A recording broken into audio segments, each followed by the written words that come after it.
Hello everyone, and welcome back to Whispers of Turkish Stars. I'm so glad you're here with me again. Today we're diving into a love story that feels like it's been carved into the soul of Istanbul itself. We're talking about a moment between Gökberk Demirci and Özge Yagis that refuses to fade, a moment fans still whisper about as if it were a secret passed along the Bosphorus. If you're new here, make sure you subscribe so you don't miss a single heartbeat of these stories we share every week. Trust me, what we're unpacking today is the kind of memory that clings to you long after the video ends. Why this title? Why Gökberk and Özge? And why Istanbul? Because, in the world of Turkish series, there are pairs who rise beyond scripts and sets, who become emblems of romance and resilience. Gökberk Demirci and Özge Yagis have that rare electricity, the kind that can light a skyline. And Istanbul, its shimmering bridges, its quiet courtyards, its eternal tides, makes the perfect stage for a love that haunts and heals at the same time. We're not walking through their entire filmography today. We're focusing on one sliver of time, one crystallized moment where their connection felt as real as breathing. Not a speech, not fireworks, not the kind of melodrama you see coming from miles away, but a hushed, piercing instant that says more than any line could. That's what we're going to linger on. How acting, direction, music, and a city's pulse merged to build a moment so intimate it felt like a promise. To appreciate the weight of it, a little context. Gökberk Demirci and Özge Yagis, a duo already adored for the subtlety of their performances and the sincerity of their bond, found themselves in a project where everything lined up. The series was Karasta, known to many as Eternal Love, where they embodied Quimel and Nyen, two souls that fate kept testing, two names fans still say with a sigh. There were other projects, other stories, but there was something about Karasta that detonated their chemistry almost audibly, as if the screen itself had inhaled. The unforgettable instant arrives late in the struggle, after separations that hurt to watch, after misunderstandings that piled up like winter snow on old rooftops. By then, viewers ached for relief, for proof that love hadn't been worn thin by everything thrown at it. And then it happens.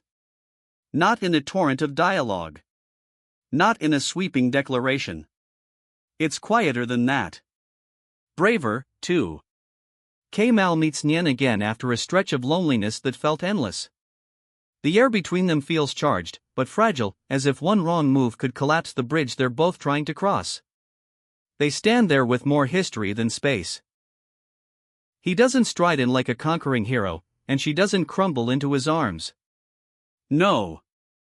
They look at each other. The camera holds back at first, letting their silence bloom. Özge, as Nyen, carries a tender vulnerability that never feels weak, her gaze flickers with hope and fear at the same time, a tremor of courage beneath the hurt.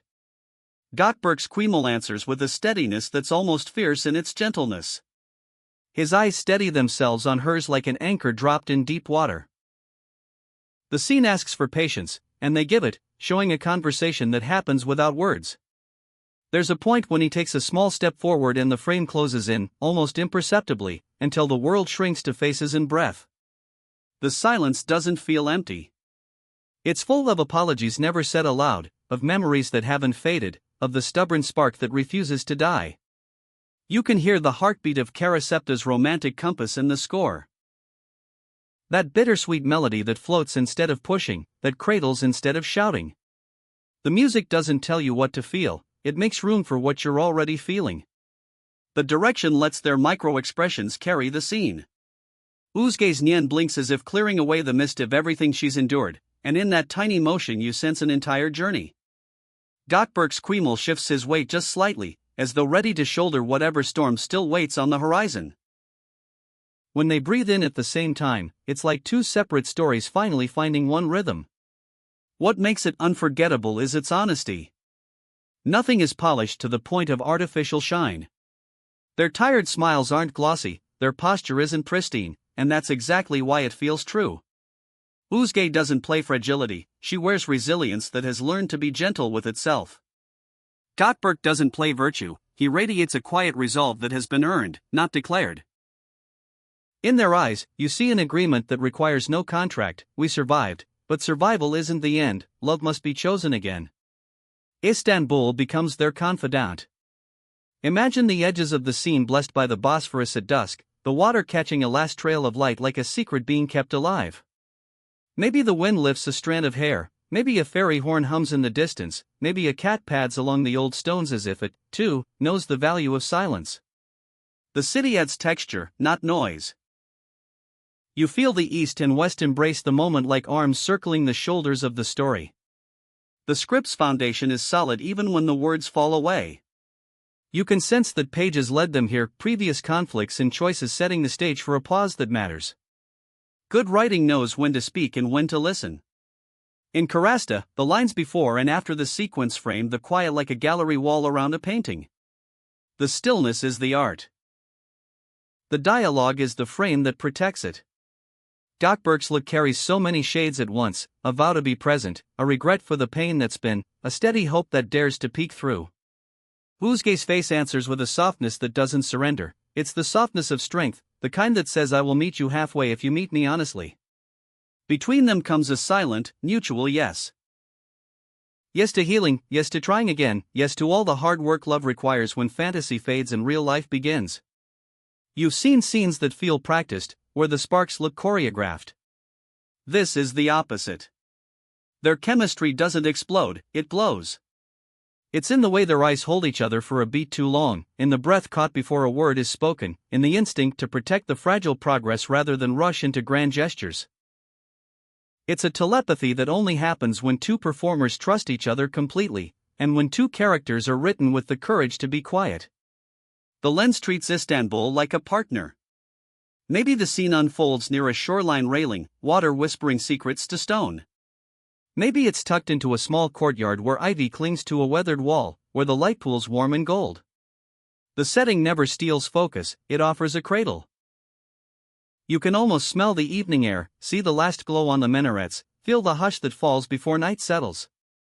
This isn't a fantasy divorced from reality. It's a fairy tale that admits the price of love and chooses it anyway. Editing respects time. Cuts come like breaths, not interruptions. The music drifts, then retreats, then returns, gently, as if it's learning their heartbeat and adapting. The camera yields the floor to their faces and hands, tiny movements that speak like poems. When Quimel tilts his head, it feels like a question, are you still with me? When Yen's shoulders loosen, it feels like an answer, I never left. The magic of Karasta at its peak is this confidence in understatement.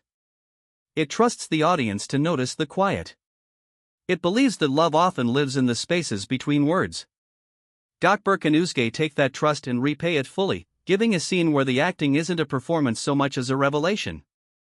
Their art lives in restraint. Holding back until the smallest gesture lands with the force of a confession. And yet none of this would resonate without the bedrock of the script. The storyline earned this pause, built it brick by brick, past missteps acknowledged, grief honored, longing allowed to breathe. Dialogue elsewhere sets the rhythm, here, silence carries the melody. The writing gives them room to fail and try again, to fear and still step forward. It crafts a pathway where two people can meet as equals, not as savior and saved. Fans still talk about that meeting because it feels like a mirror. How many of us have stood across from someone and struggled to say the simplest truths? How many of us have realized that the bravest thing we can do is be present, not perfect? Watching Gökberk and Özge as Quimel and Yen in that fragile, fearless moment, you feel seen. You feel reminded that love isn't just fireworks. It's also a steady flame you tend. Of course, the technical choices wrap it all together. The color palette leans warm, the shadows thin, the highlights gentle, so the frame feels like it's exhaling. The score murmurs those melancholic, hopeful notes that Karasta became famous for, the theme that turns a simple look into a story you remember. Costumes avoid spectacle, they let faces do the talking. Even the ambient sounds are careful. Distant city life like a pulse beneath the scene, as if Istanbul itself were listening. It's impossible not to think about what Gökberk and Özge bring from their own public journey, a reputation for sincerity, a calm that isn't inert, a sense that they understand the difference between saying and meaning. Their on-screen tenderness never looks like acting for effect. It feels like two professionals protecting the truth of a moment. That's why the reunion doesn't just entertain. It aches and heals, both.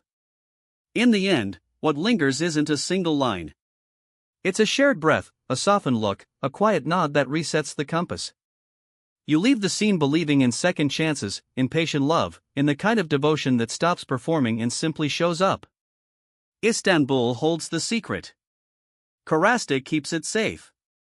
And the names Quimel and Nyen become shorthand for the courage to begin again.